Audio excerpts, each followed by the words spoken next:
Welcome back to Guns and Grilling, where, as you know, we like to smoke, sear, and shoot. Today, we're diving into something that blends cutting edge technology with traditional barbecue craft and skills out there on the grill. We're checking out the Ace VR virtual shooting system, a platform that's redefining how shooters train, practice, and improve their skills. And we're going to pair it with a delicious comfort food classic that's big on flavor, chuck roast burn ends. So, whether you're all about precision shooting or perfect bark and caramelization, this one's for you. Let's get it popping.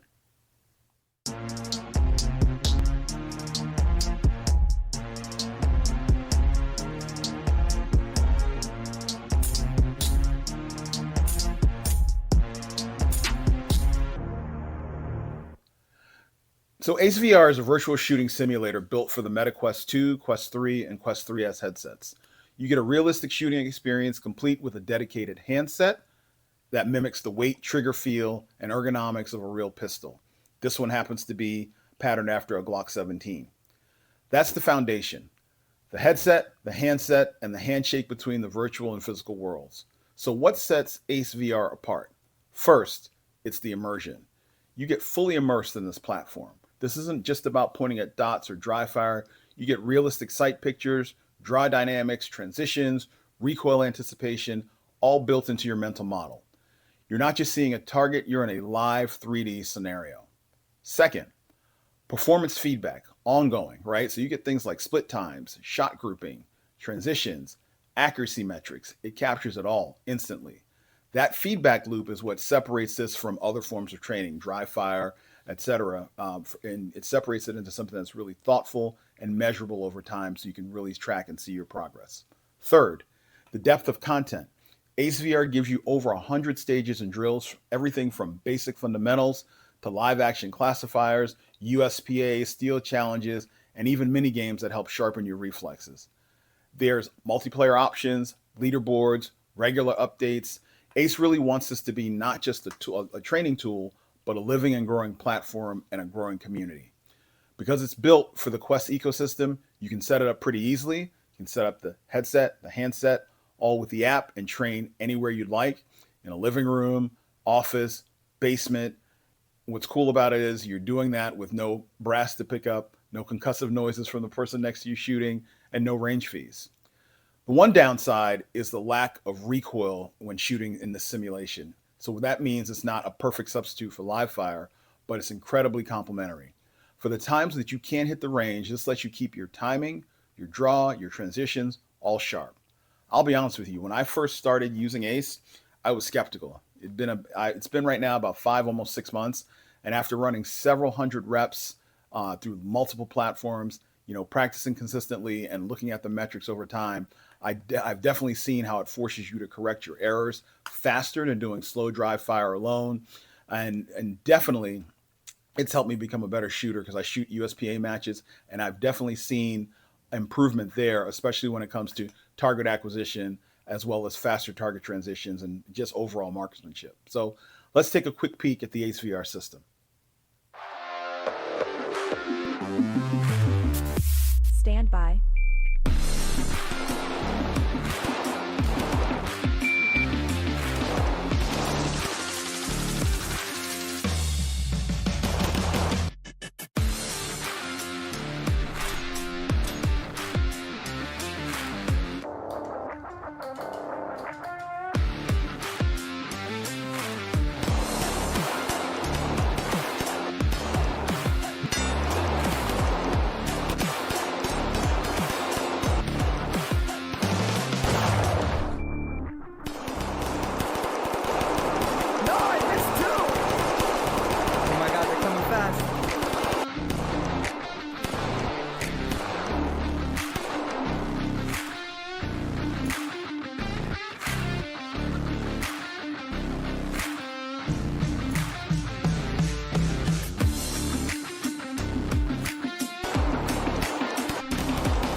Stand by.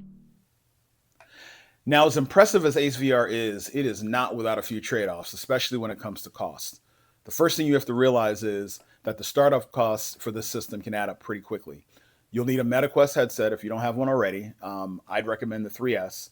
That's going to run a few $100s depending on the model. Plus, you're going to need an Ace VR handset, which typically lands in a range of 150 to 200 bucks depending on the model and bundle. Then there's the Ace Club membership that you'll need, which will give you all the access to all the advanced drills, stages, updates, metrics, etc. That's an ongoing subscription that can run about 10 to 15 bucks a month or 100 or so per year. And all in, you're looking at an investment that can easily push 600 to 800 bucks to really set this up. And that's assuming you already have some of the gear. So for a lot of shooters, that's roughly the cost of a new optic or a new pistol.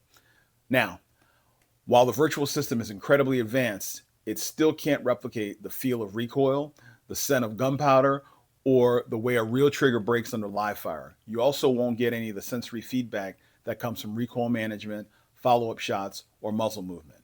Now, that being said, for what it does deliver, Ace VR still offers tremendous value. You can train for pennies per rep at home, safely, and without range time or ammo costs. It's just important that you understand the trade-offs, right? You're buying access to practice frequency and data-driven feedback. It's not a total replacement for live fire realism. Personally, I love it.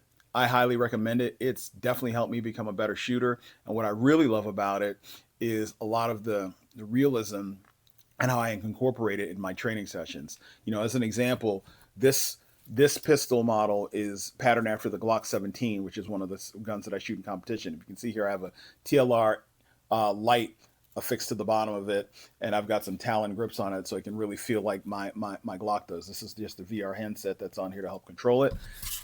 I've got a holster that I put onto my competition rig, right? It's got a QLS fork here that I snap onto my competition rig so I can draw easily from it and then go through all the drills like I'm doing regular shooting in competition.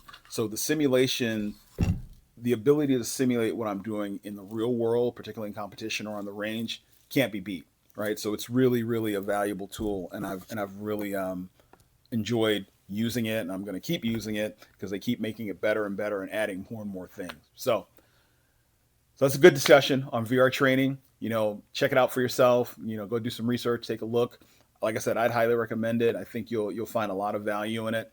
And so that being said, we're now going to go from the virtual world with Ace, and now we're going to go into the real world. We're going to go up into the kitchen. We're going to do some cooking, right? So right now it's time for some smoked chuck roast burnt ends. And I said chuck roast. Normally we do burnt ends with brisket, but I'm a fan of chuck roast, and we'll talk about it when we get upstairs. So see you in the kitchen. All right, let's get this cook going. So today we're going to make some chuck roast burnt ends. I'm using chuck roast instead of brisket. I'm not a huge fan of brisket. You know, it's okay. I'll eat it, but I prefer chuck roast. I like the flavor. And also, given how much beef is costing these days, chuck roast is a little more economical than using a brisket for burnt ends. So anyway, obviously the start of the show is going to be this chuck roast, which I took and I trimmed and I cubed into about 2x2 pieces. I rubbed them and let them sit overnight in the fridge. The rubs that I use are Meat Church rubs. I use some Holy Cow barbecue rub, as well as some Holy Voodoo rub, and obviously I use these pretty generously on these on this meat. You'll also need some beef broth, which I'll show you later. You'll need your favorite barbecue sauce, some squeezed parquet, an aluminum pan and foil. We're going to be out there putting on the smoker for a couple of hours, and we'll talk about that when I get out there. And then we'll put them in a pan, sauce them, and let them sit until they really get to a very tender consistency. And that'll be exciting to see when we get there. So let's get out to the grill, put these on, and get the cook going. All right, got the smoker all ready to go, sitting here locked in at 250. And again, doesn't matter what smoker you use. Again, I use a Kamado, so 250 degrees. I'm using pecan. I like pecan wood, particularly for beef. And so what we'll do is we'll go ahead and throw these cubes on here. And then we'll let this thing bathe in smoke for about 2 hours. And we'll try to get them to about a temperature of 170 degrees. And then what we'll do is we'll put them in a foil pan. We'll sauce them, put some squeezed parquet on them, wrap them, and then throw them back on the smoker here for probably another, what would be probably about 2 hours. but we'll want to get them to an ending temperature of about 204, 205, which will make them nice and tender. So we'll let these ride on the smoker here, and then we'll check on them in a little bit. And that's it. We'll see you shortly.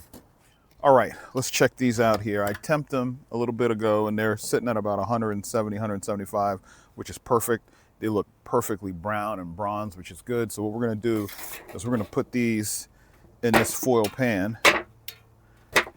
and then we're gonna get them ready for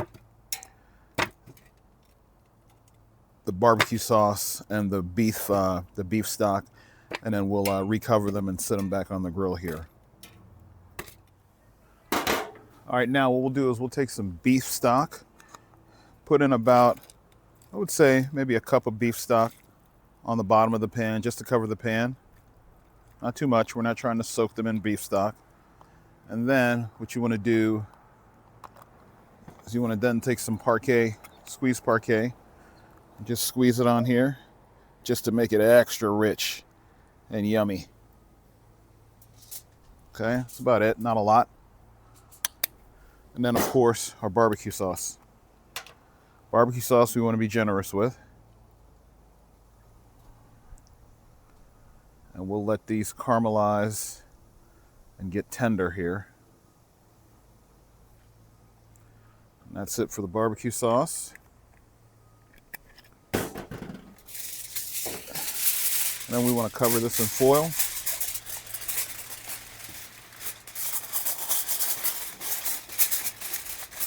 And we're going to set this back on the smoker for probably about 2 hours. We'll leave the temp as it is at 250, and we'll let it run for about 2 hours. And we will come check on this in a little bit. And then we'll get into the last step, and then we'll get it inside, and we'll get a taste. So, see you shortly. All right, back in from the grill. So, these look fantastic. What we're going to do is we're going to put a couple in the plate here, try it out. They are so tender. Oh, look at this. Look at how tender these are. All right, we'll give this a try here.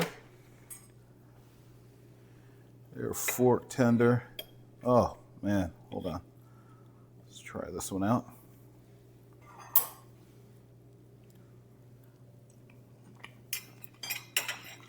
Yeah. Those are delicious. So, give me a second and compose myself here. So again, as I mentioned before, I like chuck roast. I'm not a huge brisket fan.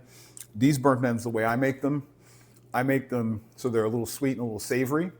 They're not really quite the candy burnt ends that you'd get with a point of a brisket or with pork belly, excuse me. But I like them a little sweet and savory. But they are nice and caramelized and sticky and just tender and delicious. So they're worth a try. You know, if you want to give these a try, certainly as a reminder, I used a couple of meat church rubs and then smoked them on the grill for at 250 for 2 hours, and then moved them over to the pan, put the beef stock, put the barbecue sauce and the squeezed parquet, and then wrapped them and let them go for another 2 hours. Got them to 200 and basically 205, and then opened it up and let it sit out there for about 10 minutes just to really put that last glaze of hit of color on there, and they came out incredibly. So again, give them a try. They're really easy to make, and they don't really take that long, probably 5 hours total. But yeah, these are fantastic. So let's wrap up. So we started today with talking about ACE VR, which really forces you to train in a different way in a virtual world, driving kind of your discipline around consistency and shooting and getting ongoing feedback. And so, as I mentioned before, it's a great way to train. I've certainly seen a lot of improvement in my shooting as a result of using it. And then, of course, we ended up with this cook. So, you know, I'd like to end by saying, you know, thanks again for joining us today. If you like this content, smash that like button, drop a comment, you know, talk to me about what part excited you the most about today's session. Was it the virtual training? Was it the barbecue piece? Or both, you know? So please leave comments, give me any suggestions, any recipes, anything you'd like to see me cover, either on the shooting side or on the cooking side. And then more importantly, if you haven't already, hit that subscribe button. And as always, until next time, smoke, sear, and shoot. Take care.